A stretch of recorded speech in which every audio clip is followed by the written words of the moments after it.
Bapak Ibu Saudara, sesaat lagi kita akan mendengarkan firman Tuhan yang bermanfaat untuk mengajar, menyatakan kesalahan, memperbaiki kelakuan, dan mendidik orang dalam kebenaran. Dari GPDI Mahanaim Tegal, selamat mendengar. Pagi hari ini saudara-saudara, saya ingin mengajak saudara untuk kita belajar bersama-sama satu kebenaran firman Tuhan, sebab kita tahu bahwa hari-hari ini kita sedang berada dalam masa-masa yang sukar. Ya, sejak pandemi ini terjadi, maka keadaan menjadi berubah. Segala sesuatu yang kita hadapi menjadi berbeda. Kebiasaan-kebiasaan yang dulu tidak pernah kita lakukan dan sekarang kita kerjakan. Saya pikir semua mengalaminya, bukan hanya kita yang ada di Indonesia. Hampir seluruh orang di dunia ini mengalami keadaan-keadaan ini. Itulah sebabnya diperlukan kekuatan ekstra untuk kita dapat menjalani kehidupan ini. Diperlukan kekuatan yang sungguh untuk kita terus bertahan dalam keadaan-keadaan yang sukar. Oleh karena itu di pagi hari ini saya mengambil tema kebenaran firman Tuhan. Tangguh dalam kehidupan dan kuat di dalam Tuhan. Tangguh dalam kehidupan dan kuat di dalam Tuhan. Saudaraku yang dikasihi oleh Tuhan Yesus Kristus, dalam menjalani kehidupan yang penuh dengan tantangan, ada kesukaran, maka dibutuhkan ketangguhan. Sebab tanpa ketangguhan, maka semua potensi yang saudara miliki, semua pengetahuan, semua keahlian, skill, talenta, bakat, kecerdasan, hanya akan membuat kita bisa memulai, tetapi kita tidak bisa mengakhiri. Karena orang-orang yang mampu mengakhiri perjuangan, bukan saja mereka yang memulai dengan baik, tetapi mereka yang memiliki ketangguhan untuk bertahan, mereka yang memiliki kekuatan untuk terus berjuang sampai batas akhir kehidupan. Hari-hari ini banyak orang sedang berhenti di tengah jalan, banyak orang tidak berani melanjutkan perjuangan karena tidak memiliki ketangguhan. Dan hari ini Tuhan mengharapkan setiap kita orang-orang yang percaya, mari pastikan bahwa kita bukan orang-orang yang rapuh. Kita adalah orang-orang yang tangguh. Amin. Orang-orang yang gak gampang jatuh dengan tantangan. Orang-orang yang gak mudah rubuh dengan persoalan. Tetapi kita tetap tangguh di tengah-tengah situasi yang sulit sekalipun. Saudaraku yang dikasihi oleh Tuhan, saya berharap dan berdoa, kiranya saudara dididik di tempat ini dengan kebenaran firman-Nya, akan menolong saudara untuk terus bertumbuh menjadi pribadi-pribadi yang tangguh. Yang gak gampang menyerah dengan situasi, yang gak gampang kalah dengan tantangan-tantangan yang kita hadapi. Khususnya bagi anak-anak muda, generasi-generasi yang akan datang, situasinya tidak akan lebih mudah, keadaannya tidak akan lebih gampang, tantangannya akan lebih berat. Itulah sebabnya bangun ketangguhan diri. Berani menghadapi kehidupan, berani menghadapi tantangan, berani menghadapi kenyataan. Tetapi jangan lupa, bangun juga kekuatan di dalam Tuhan. Karena kekuatan-kekuatan fisikmu tidak akan mendukung keberhasilan kalau enggak kuat secara rohani di dalam Tuhan. Iblis tidak hanya menyerang hal-hal yang fisik, tetapi iblis sedang menyerang hal-hal yang rohani. Dan hari-hari ini hadirnya virus corona itu adalah serangan, bukan saja dalam hal yang jasmani. Ekonomi kita diserang, keuangan kita diserang, pekerjaan kita diserang. Tapi terlebih hal-hal yang bersifat rohani itu sedang dihancurkan oleh setan. Berapa banyak di antara anak-anak Tuhan yang hari-hari ini dia lebih takut dengan corona, dia lebih cemas dengan corona, dia lebih khawatir dengan situasi yang terjadi daripada mempercayai Tuhan yang berkuasa atas segala-galanya. Corona itu artinya adalah mahkota. Tapi hari ini saya berharap saudara bisa mengerti kebenaran firman Tuhan. Jangan memahkotai corona, tetapi mahkotailah Tuhan. Jangan agung-agungkan corona, tapi agungkanlah Tuhan. Kalau sudah baca dalam kitab Wahyu nanti di kerajaan surga, semua mahkota itu diletakkan di bawah kaki Yesus. Oleh karena itu tangguhlah dalam kehidupan dan kuatlah di dalam Tuhan. Pagi hari ini mari kita akan belajar sosok pribadi yang tangguh dalam kehidupan, tetapi dia juga kuat di dalam Tuhan. Mari kita membuka dalam kitab 1 Samuel, pasal yang ke-30 ayat 1 sampai dengan ayat yang ke-8. 1 Samuel 30 ayat 1 sampai 8. Saya akan bacakan ayat-ayat ini kepada saudara sekalian. Ketika Daud serta orang-orangnya sampai ke Ziklag pada hari yang ketiga, orang Amalek telah menyerbu tanah Negeb dan Ziklag. Ziklag telah dikalahkan oleh mereka dan dibakar habis. Perempuan-perempuan dan semua orang yang ada di sana, tua dan muda, telah ditawan mereka dengan tidak membunuh seorang pun. Mereka menggiring sekaliannya, kemudian meneruskan perjalanannya. Ketika Daud dan orang-orangnya sampai ke kota itu, tampaklah kota itu terbakar habis. Istri mereka serta anak-anak mereka yang laki-laki dan perempuan telah ditawan. Lalu menangislah Daud dan rakyat yang bersama-sama dengan dia itu dengan nyaring. Sampai mereka tidak kuat lagi menangis. Juga kedua istri Daud ditawan, yakni Ahinoam perempuan Yisrael dan Abigail bekas istri Nabal orang Karmel itu. Dan Daud sangat terjepit karena rakyat mengatakan hendak melempari dia dengan batu. Seluruh rakyat telah pedih hati masing-masing karena anaknya laki-laki dan perempuan. Tetapi Daud menguatkan kepercayaannya kepada Tuhan Allahnya. Ayat 7. Lalu Daud memberi perintah kepada Imam Abiatar bin Ahimelech. Bawalah efod itu kepadaku, maka Abiatar membawa efod itu kepada Daud.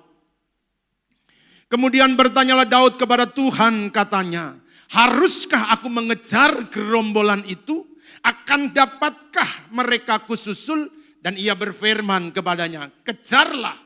Sebab sesungguhnya engkau akan dapat menyusul mereka dan melepaskan mereka dari tawanan. Haleluya. Saudara-saudaraku yang dikasihi oleh Tuhan Yesus Kristus. Baru saja Daud pulang dari negeri Filistin. Selama 2 tahun dia ada bersama-sama dengan Akis, raja negeri Filistin. Dia ada di sana dan dia membantu pertempuran. Raja Akis melawan musuh-musuhnya. Di setiap pertempuran di mana Daud maju berperang, maka Tuhan selalu memberikan kemenangan.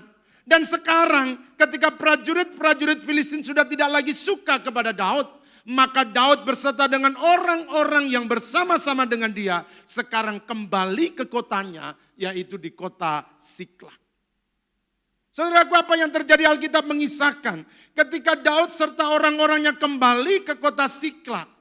Pada hari yang ketiga setelah dari perjalanan dari negeri Filistin, maka didapati bahwa kota Siklag telah diserbu oleh orang Amalek. Kota itu dibakar, lalu anak-anak, istri, semuanya ditawan dan dibawa lari. Termasuk anak-anak Daud dan istri-istrinya.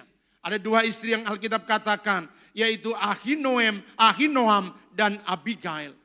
Nah, melihat keadaan yang demikian inilah, maka Daud beserta dengan orang-orang yang bersamanya, mereka menangis dengan nyaring, bahkan Alkitab mengatakan sampai tidak kuat lagi menangis. Sudah bisa bayangkan, ada penderitaan, ada kesulitan, ada masalah, ada problem yang begitu berat sehingga orang tidak lagi kuat untuk menangis. Saudaraku yang dikasihi oleh Tuhan. Pada waktu yang lalu ada seorang anak muda. Karena keadaan dan kehidupan yang dialami, sesuatu yang tidak pernah dibayangkan. Mamanya dipanggil Tuhan. Dan tidak bisa lagi untuk menangis. Gak ada air mata lagi yang tersisa. Belum setahun papahnya dipanggil Tuhan. Dan sekarang mamahnya juga menyusul pulang ke rumah Bapa di surga.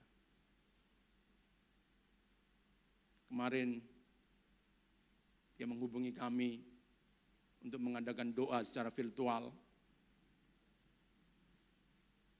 Tapi puji Tuhan, mereka tangguh dan mereka bertahan. Saya ingin menyampaikan bahwa inilah fakta-fakta kehidupan.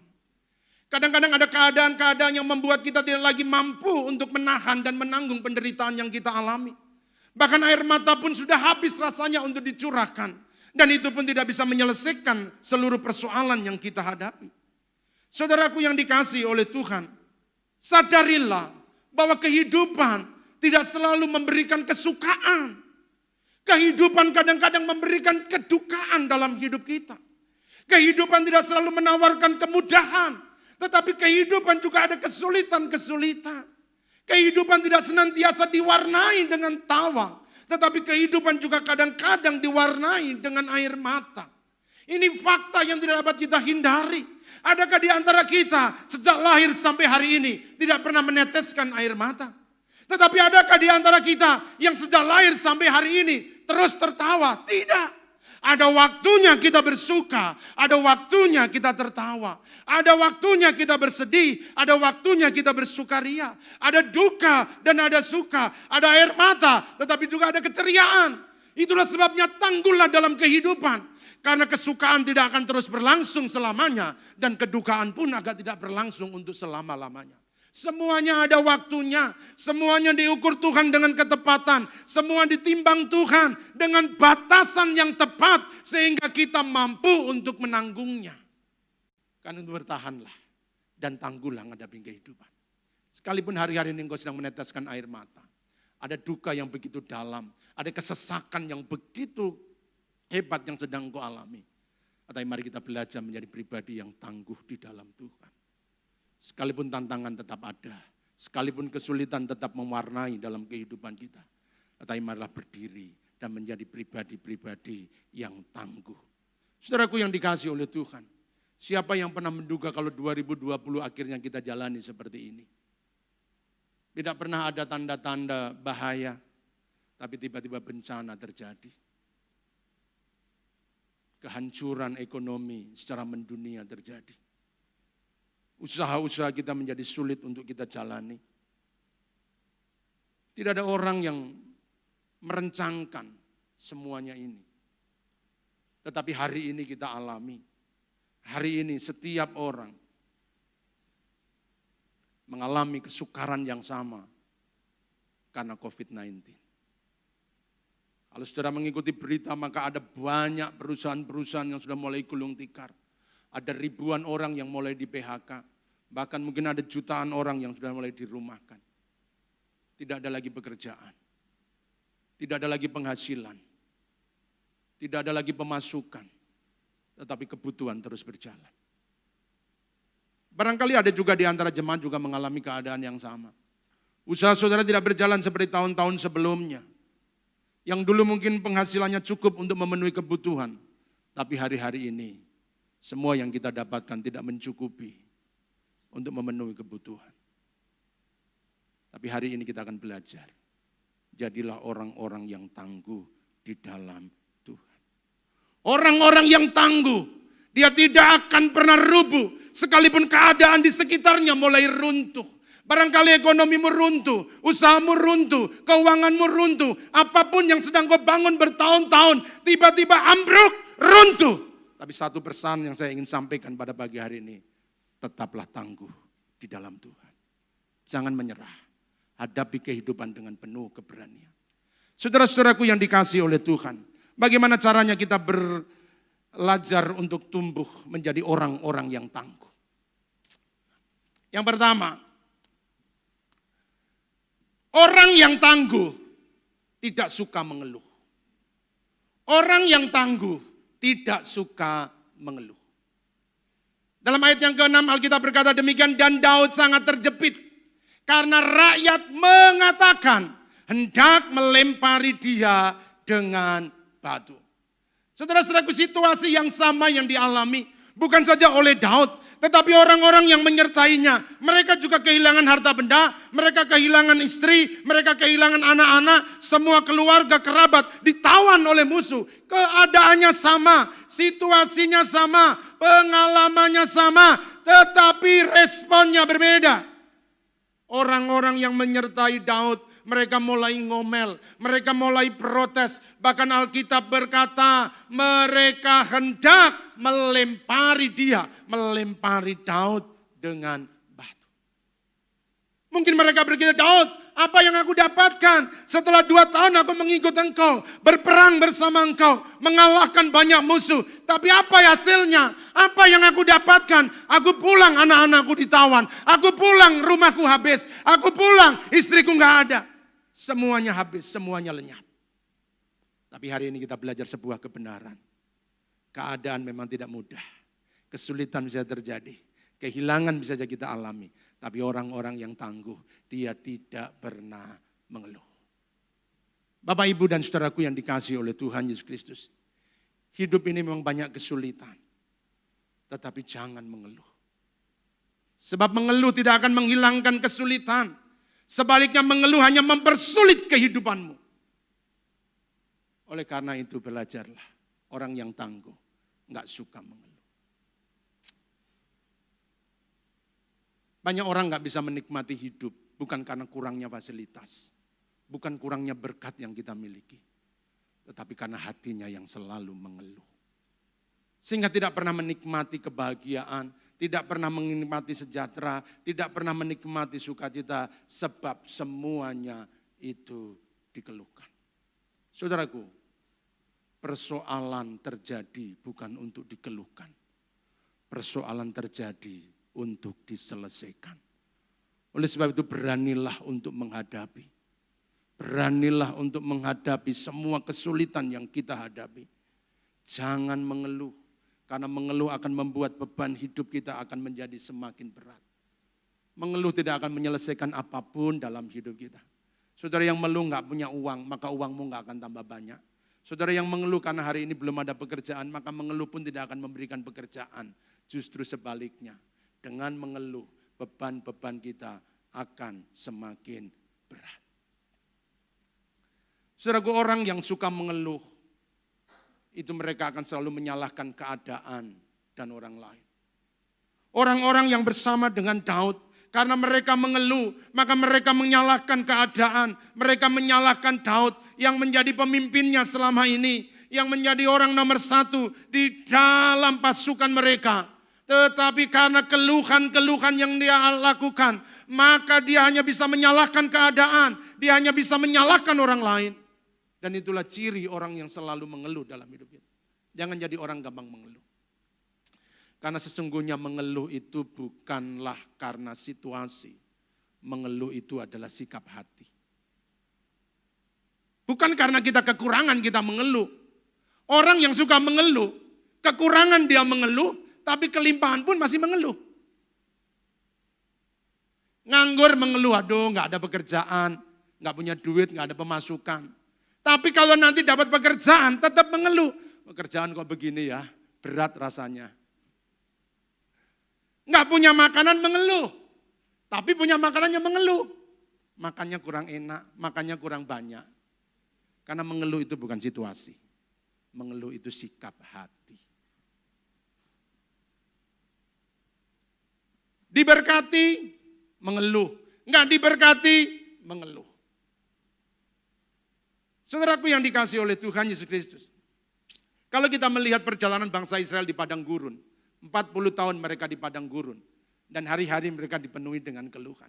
Apa sih yang kurang dari bangsa Israel? Ketika mereka keluar dari Mesir di tengah-tengah perjalanan. Mereka terjepit. Dari belakang ada musuh yang menyerang. Di depan ada laut perahu yang membentang. Tetapi Tuhan yang berkuasa berkata kepada Musa, ulurkan tongkatmu. Dan dengan tongkat itu laut dibelah oleh Tuhan. Lalu mereka berjalan di tanah kering. Ketika mereka menyeberangi laut perahu, maka musuh yang di belakang mereka ditenggelamkan Tuhan di tengah laut. Mereka memasuki perjalanan yang baru. Mereka nggak perlu kerja. Mereka pengen makan dan Tuhan kirim makanan setiap pagi. Dari sorga Tuhan hidupi mereka. Dari sorga Tuhan kirim mana bagi mereka.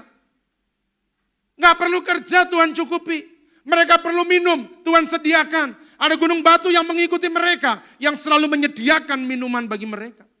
Ketika matahari panas, mereka ditudungi dengan tiang awan, sehingga sinar matahari tidak menyengat mereka. Saudara tahu bagaimana panasnya di padang gurun. Tetapi Allah memberikan tudung pada mereka.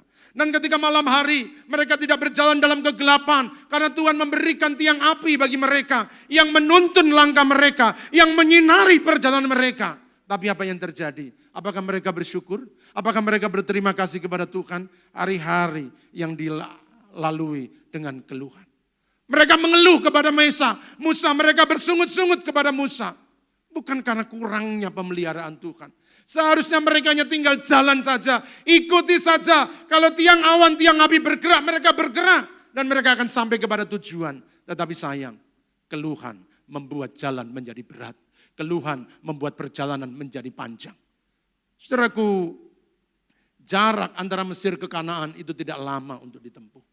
Para pakar memprediksi itu tidak lebih kurang dari 2 minggu perjalanan.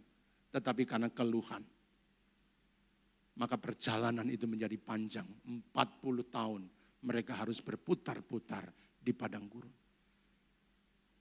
Oleh karena itu saudaraku yang dikasihi oleh Tuhan. Setiap kita anak-anak Tuhan, maka kita bertumbuh menjadi pribadi-pribadi yang tangguh. Saya menyadari bahwa hari ini memang kita ada kesulitan-kesulitan yang kita alami. Tetapi jangan sampai kita mengeluh. Kadang-kadang kita mengeluhkan apa yang tidak kita miliki. Sehingga kita lupa untuk mensyukuri apa yang Tuhan beri dalam hidup kita. Kita banyak memikirkan hal-hal yang tidak ada. Tetapi kita mulai mensyukuri apa yang Tuhan telah berikan dalam hidup kita. Hari ini orang-orang yang tangguh mereka tidak akan pernah mengeluh. Orang-orang yang tangguh mereka akan bersyukur dalam segala keadaan dan situasi yang dialami. Saudaraku sekali lagi, kehidupan memang banyak persoalan. Tapi persoalan jangan dikeluhkan. Beranilah untuk menghadapi. Mari kita melihat sebuah contoh.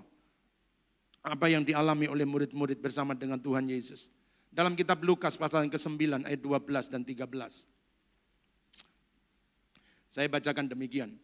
Pada waktu hari mulai malam, datanglah ke-12 murid-muridnya kepadanya dan berkata, suruhlah orang banyak itu pergi, supaya mereka pergi ke desa-desa dan kampung-kampung sekitar ini untuk mencari tempat penginapan dan makanan.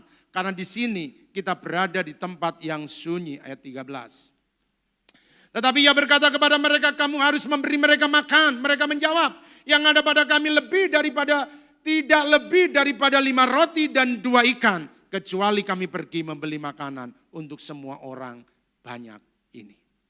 Saudara-saudaraku, apa yang terjadi ketika Yesus berkata, ini orang banyak mengikutinya, kalian harus memberikan makan. Tuhan, bagaimana mungkin yang ada pada kami hanya 5 roti dan 2 ekor ikan.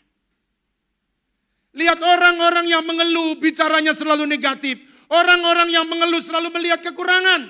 Tidak cukup Tuhan, hanya 5 roti dan 2 ekor ikan. Bagaimana bisa memberikan makan bagi banyak orang ini?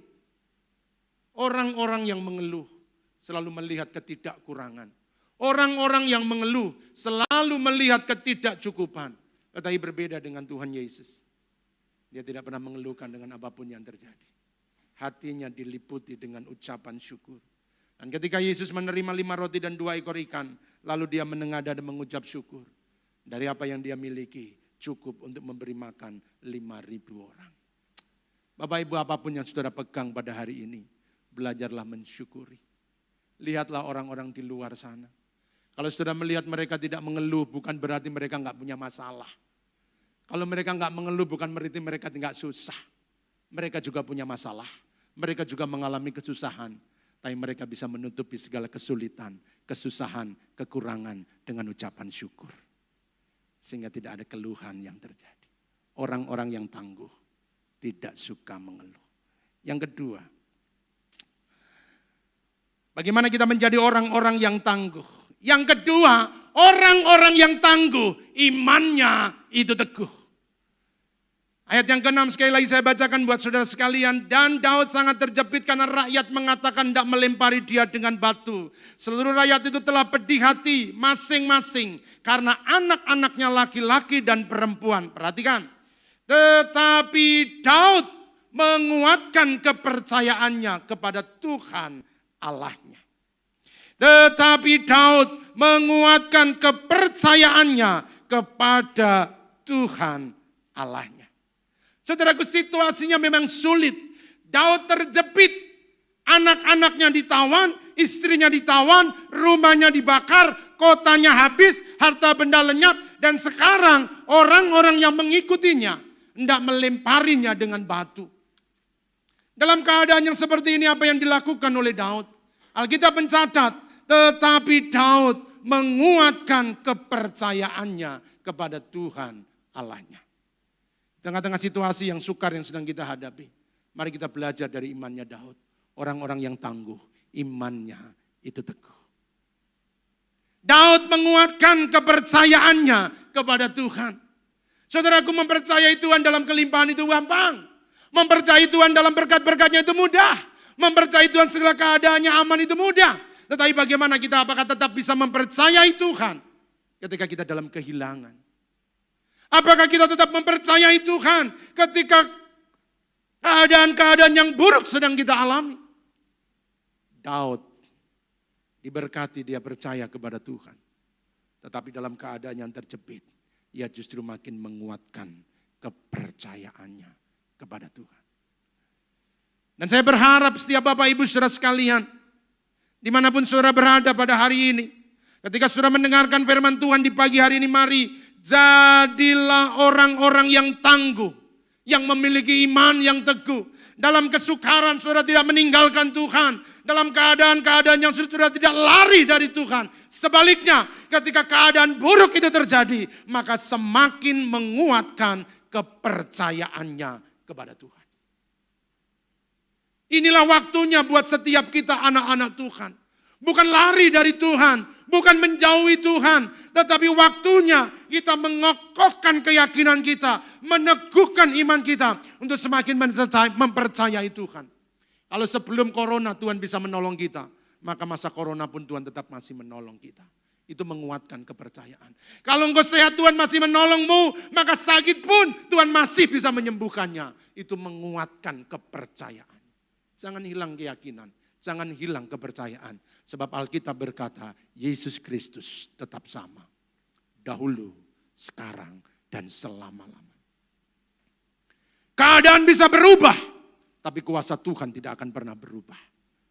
Situasinya boleh berganti, tetapi pertolongan Tuhan terus terjadi atas hidup kita.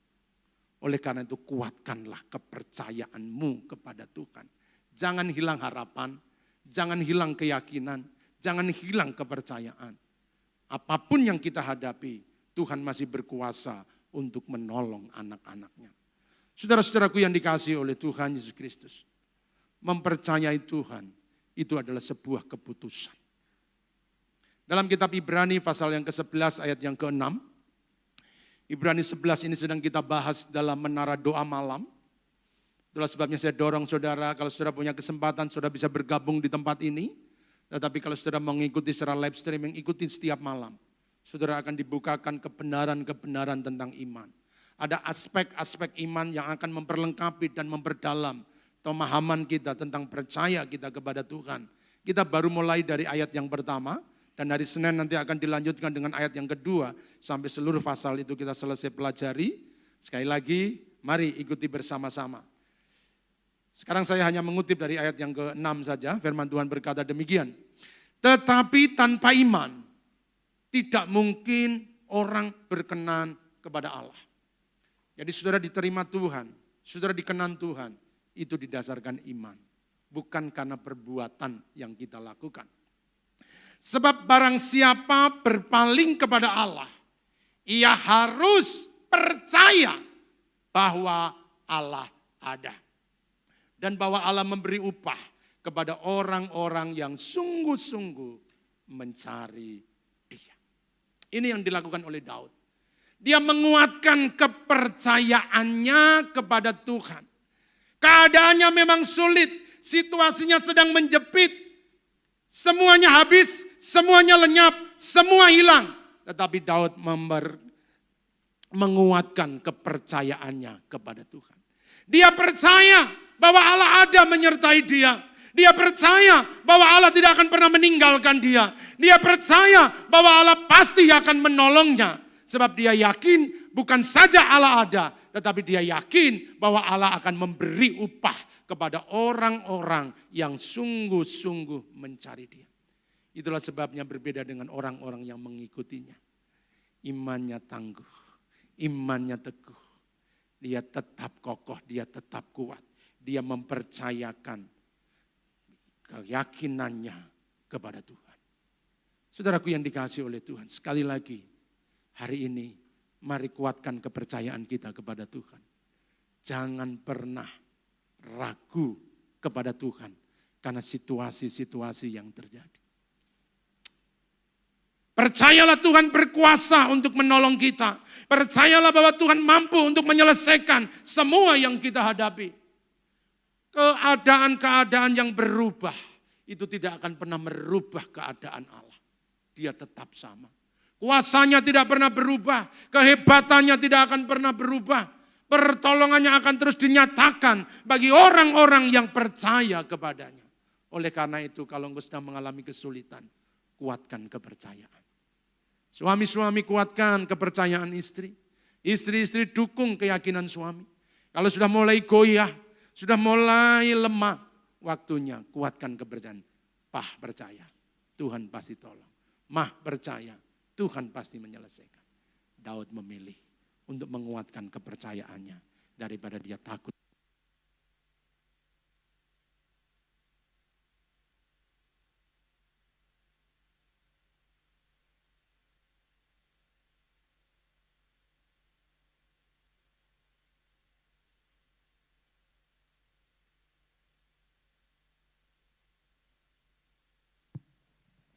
Baik. Saudara-saudaraku yang dikasihi oleh Tuhan, mari kita melihat beberapa tokoh Alkitab, bagaimana mereka menguatkan kepercayaannya kepada Tuhan. Ketika semua yang ada dalam hidupnya, sepertinya tidak ada dasar untuk dia percaya. Yang pertama kita akan lihat Abraham dalam Roma pasal 4, 18-21. Silakan dibuka ayat-ayat ini dan saudara bisa memperhatikan di Alkitab saudara atau di layar LCD. Sebab sekalipun tidak ada dasar untuk berharap, namun Abraham berharap juga dan percaya bahwa ia akan menjadi bapa bagi banyak bangsa. Menurut yang telah difirmankan, demikianlah banyaknya nanti keturunanmu. Imannya tidak menjadi lemah, walaupun ia mengetahui bahwa tubuhnya sudah sangat lemah. Karena usianya telah kira-kira 100 tahun. Dan bahwa rahim Sarah telah tertutup. Tetapi terhadap janji Allah ia tidak bimbang karena ketidakkepercayaan. Malah ia diperkuat dalam imannya dan ia memuliakan Allah. Dengan penuh keyakinan bahwa Allah berkuasa untuk melaksanakan apa yang telah ia janjikan. Saudaraku, bagi Abraham tidak ada lagi harapan untuk bisa memiliki anak. Karena yang pertama dia berusia 100 tahun. Dan Alkitab mencatat rahim Sarah sudah tertutup. Tidak ada lagi sel telur yang dihasilkan. Bagaimana mungkin wanita bisa memiliki anak kalau dia sudah tidak bisa lagi memproduksi sel telur sebagai benih bagi janin.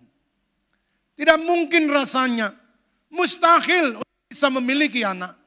Tetapi inilah yang dilakukan Abraham. Dia menguatkan kepercayaannya. Dia tetap percaya kepada Tuhan sekalipun tidak ada dasar untuk percaya. Dia tidak menjadi lemah meskipun tubuhnya sudah menjadi sangat lemah. Karena keyakinannya bukan didasarkan kepada apa yang dia lihat. Keyakinannya didasarkan bahwa Allah berkuasa untuk melaksanakan apa yang ia janjikan. Saudara, satu-satunya menjadi dasar keyakinan iman kita adalah firman Tuhan. Apa yang dia katakan, itu yang pasti dia akan lakukan. Semua janji dia pasti akan genapi. Dan Abraham memilih untuk mempercayai firman Tuhan ketimbang melihat keadaannya. Dia memilih untuk mempercayai janji-janji Tuhan ketimbang melihat situasi yang dia alami. Dan ketika dia tetap teguh dengan percaya kepada firman, maka kenyataan yang mustahil itu dia alami. Yang tidak lagi mungkin untuk punya anak. Dan sekarang Tuhan memberinya anak kepadanya. Bapak Ibu yang dikasihi oleh Tuhan, apapun yang sedang kau hadapi pada hari ini, jadilah orang-orang yang tangguh. Miliki iman yang teguh. Ayub 23 ayat 10 dia juga punya keyakinan yang sama. Karena ia tahu jalan hidupku. Seandainya ia menguji aku akan timbul seperti emas. Ayub gak pernah ragu. Sekalipun banyak persoalan yang dia hadapi. Ada banyak kesukaran-kesukaran hidup yang dia alami. Tetapi dia punya keyakinan, Tuhan tahu jalan hidupku. Kalau dia menguji aku, sebab membawa aku dalam kemuliaan. Membawa aku dalam kemuliaan seperti emas. Dia akan menjadi orang-orang yang bernilai menjadi orang-orang yang berharga. Yang ketiga, saudaraku, bagaimana kita bertumbuh menjadi orang-orang yang tangguh. Orang-orang yang tangguh bertanya kepada Allah sebelum melangkah. Ayat yang ke-8, kemudian bertanyalah Daud kepada Tuhan. Katanya, haruskah aku mengejar gerombolan itu? Akan dapatkah mereka kususul? Dan ia berfirman kepadanya, kejarlah, sebab sesungguhnya engkau akan dapat menyusul mereka dan melepaskan para tawanan. Orang-orang yang tangguh tidak pernah bertindak sendirian. Dia bertanya kepada Allah sebelum dia melangkah. Daud itu pahlawan, saudara. Sudah dibuktikan peperangan demi peperangan dia hadapi dan selalu mengalami kemenangan. Di mana penjuru dia menyerang, maka di sana ada kemenangan. Musuh-musuh tak pernah bisa bertahan di hadapan Daud. Daud selalu keluar menjadi pemenang. Tetapi ketika dia akan mengejar orang-orang Amalek yang telah membakar kota Siklak, yang telah menawan istri dan anak-anaknya, maka inilah yang dilakukan oleh Daud, orang-orang yang tangguh. Dia bertanya kepada Allah sebelum ia melangkah. Inilah kunci kemenangan Daud. Kenapa kalau berperang dia selalu menang? Kenapa dalam pertempuran dia tidak pernah terkalahkan? Sebab Daud selalu bertanya kepada Allah sebelum dia melangkah. Daud tidak pernah gegabah dengan bertindak tanpa Allah. Dia selalu datang kepada Tuhan dan bertanya kepada Tuhan. Dia selalu menampiri Tuhan sebelum dia bertemu dengan musuh-musuhnya. Bapak Ibu yang dikasihi oleh Tuhan. Hari-hari ini saya tidak tahu tantangan apa yang sedang engkau hadapi. Tetapi sadarilah bahwa kemenangan-kemenangan dalam peperangan kehidupan bukan ditentukan oleh kekuatan dan kehebatan kita. Tetapi ditentukan oleh kuasa Tuhan. Itulah sebabnya jangan pernah berani melangkah sebelum bertanya kepada Allah. Setiap pagi ketika saudara akan mengawali kegiatan saudara, saudara akan pergi ke toko, saudara akan pergi ke tempat kerja, anak-anak yang mungkin akan memulai aktivitas dengan sekolah online, lakukan segala sesuatu lebih dahulu datang kepada Tuhan. Kami menyediakan renungan-renungan saat teduh, saudara bisa ikuti setiap pagi. Kalau mungkin pagi nggak ada kesempatan, saudara bisa lakukan di siang hari atau pada malam hari. Pastikan bahwa saudara tidak akan pernah melangkah sebelum bertanya kepada Allah. Jangan pernah mengandalkan kehebatan, jangan pernah mengandalkan kekuatan, jangan pernah mengandalkan kemampuan engkau berpikir. Barangkali engkau dikaruniai dengan intelek yang cerdas, tetapi jangan pernah mengandalkan itu. Orang-orang yang tangguh, mereka bertanya kepada Allah sebelum mereka berani melangkah. Daud meyakini bahwa kemenangannya bukan karena kehebatannya. Daud meyakini bahwa kemenangan-kemenangan yang terjadi itu karena Tuhan yang menyertainya. Dan ini yang selalu dilakukan oleh Daud dalam kitab 2 Samuel pasal yang ke-9 ayat 22 dan 23, ayat yang ke-5 rupanya. Peperangan yang sama, Daud baru saja mengalahkan orang Filistin. Tetapi ketika orang Filistin datang untuk kedua kalinya, maka ini yang dia lakukan. Ketika orang Filistin itu maju sekali lagi memencar di lembah Refaim, maka bertanyalah Daud kepada Tuhan. Bertanyalah Daud kepada Tuhan dan ia menjawab. Tuhan menjawab, jangan maju. Tetapi buatlah gerakan melingkar sampai ke belakang mereka. Sebab engkau dapat menyerang mereka dari jurusan-jurusan pohon kertau. Saudara-saudaraku yang dikasihi oleh Tuhan Yesus Kristus. Daud saja berpikir, oh kemarin itu maju. Dan Filistin kita kalahkan, kita serang, kita babat, kita hancurkan. Dan sekarang kalau mereka maju, mari kita serang, mari kita hancurkan. Tidak.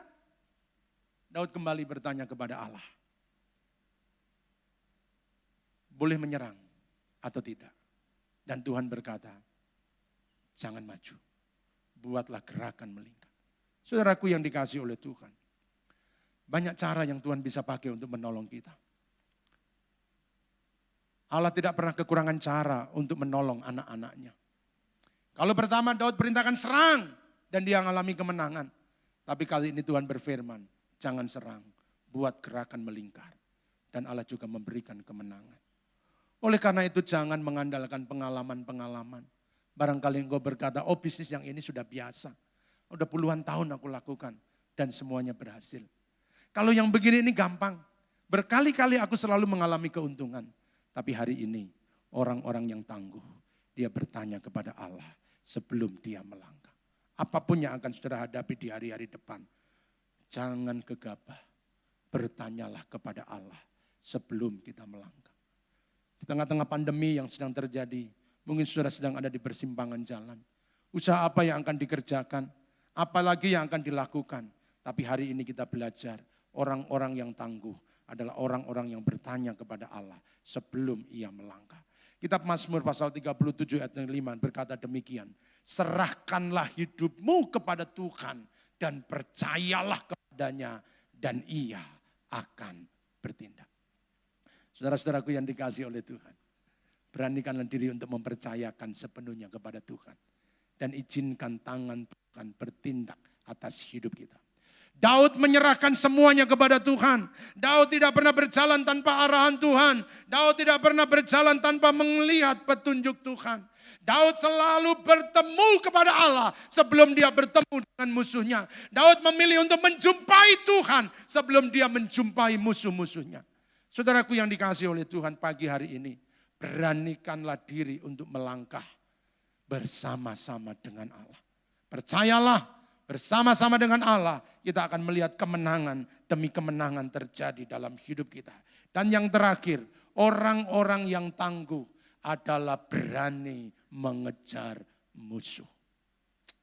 Orang-orang yang tangguh, dia berani mengejar musuh. Kembali ayat 8 saya bacakan buat Bapak Ibu Saudara sekalian. Kemudian bertanyalah Daud kepada Tuhan, katanya, haruskah aku mengejar gerombolan itu? Akan dapatkah mereka kesusul? Perhatikan. Dan Tuhan berfirman kepadanya, kejarlah sebab sesungguhnya engkau akan dapat menyusul mereka dan melepaskan para tawanan. Saudara-saudaraku, sukses tidak pernah datang dengan sendirinya. Ada usaha yang harus kita lakukan. Ada tindakan yang harus kita kerjakan. Orang-orang yang tangguh, dia berani untuk mengejar musuh. Tuhan berkata, kejarlah. Sebab sesungguhnya engkau dapat menyusul mereka dan melepaskan para tawanan. Saudaraku, hari depan terbentang di hadapan kita. Ada tantangan-tantangan yang mungkin kita akan hadapi.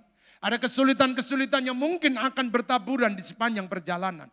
Tetapi orang-orang yang tangguh, dia berani untuk mengejar musuh. Tantangan bukan untuk dihindari, kesulitan bukan untuk dijauhi. Semua problem harus kita hadapi karena kita percaya bersama-sama dengan Tuhan kita akan meraih kemenangan. Apapun yang saudara harapan pada hari-hari ini, apapun yang saudara impikan pada hari-hari ini, apapun yang saudara doakan pada hari-hari ini, beranilah untuk menghadapi bersama-sama dengan Tuhan. Alkitab berkata, kejarlah sebab sesungguhnya engkau akan dapat menyusul. Sekalipun rasanya berat untuk melangkah.